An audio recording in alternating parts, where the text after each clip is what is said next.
Well, joining me for more on this is criminal defence lawyer and human rights campaigner Amr Anwar. Amr, so Theresa May has called for a full public inquiry into this, and as we've just heard, there are calls for the government itself to be held to account. So is it fair that the government should be scrutinised as well in that public inquiry?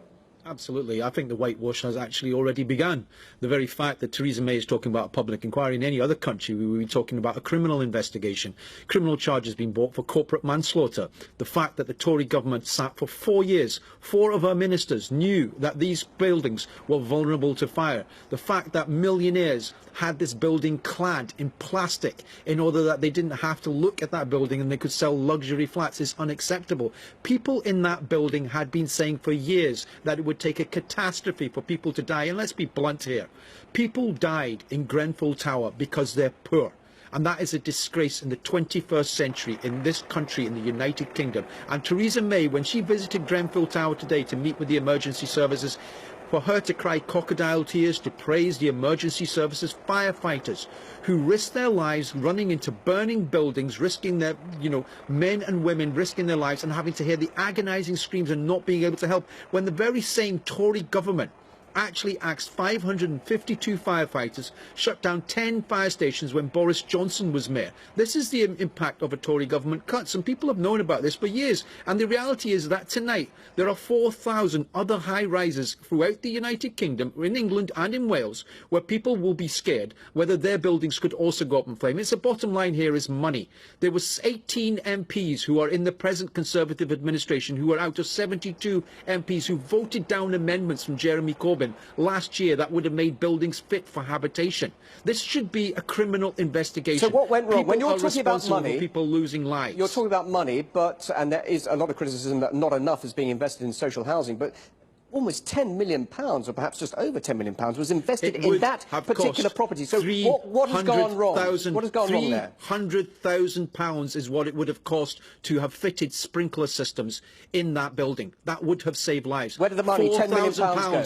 Well, that's where the criminal investigation should go, because I suspect very much that it didn't go to actually protecting the lives of these people. It didn't meet the health and safety standards and regulations required. £300,000, £3 million on cladding on the outside of the building that helps it to go up in flames. Listen to every single firefighter in this country that has spoken about what happens as a result of that cladding. It would have cost £4,000 to have a fire extinguisher on every single floor. Fire alarms were not working. People were talking in that building of the fact that they couldn't hear the fire alarms. People died because these people were unwilling to spend money on that building to save lives. And the reality is the gentrification of these areas where luxury developers want to come in and want to see people's standards driven down. They want to not actually implement things that will save their lives. And then we have a government that actually sees it as over-regulation. Last year they voted down an amendment to a law that would have made buildings fit for habitation, i.e. fit and safe to live in, but they voted it down because the Tories said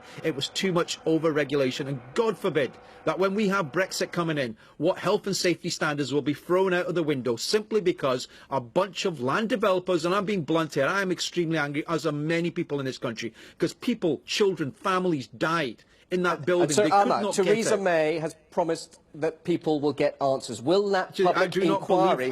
Will that public inquiry answer those questions? No, those poor because people when you have the government that is responsible for the cuts and the loss of lives, setting up what the parameters of the inquiry are, we are heading towards a whitewash of inquiry. I wouldn't trust Theresa May with any inquiry. It should be an independent inquiry. It's all very well for her to fix the judge. We should remember that the parameters of the inquiry are set by the Home Secretary or are set by Theresa May. That should not be in their hands, because we've had reviews before and nothing was done. By 4 successive ministers, nothing was done to save lives. And yet again, we now have another inquiry. How many more public inquiries? Don't ever forget the Bloody Sunday inquiry. Don't ever forget the Hillsborough inquiry. Inquiries where whitewash after whitewash after whitewash took place. What we want to see, and what families want to see, and those who are grieving want to see, is criminal investigations that get to the root of the problem and finds out who's responsible, who profiteered profiteered from the loss of life? Who profiteered and wasn't willing to spend money on saving people's lives? It's unacceptable. It's barbaric that people tonight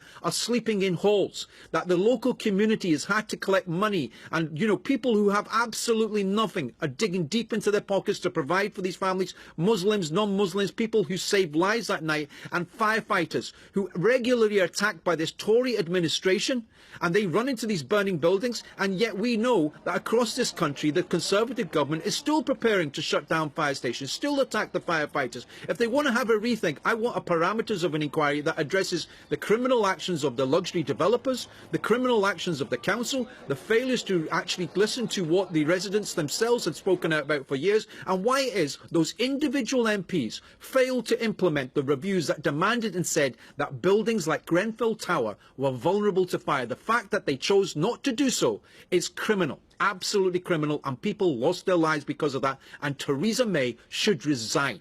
Amar Anwar, thank you very much indeed Thank you. for joining us live on RT UK.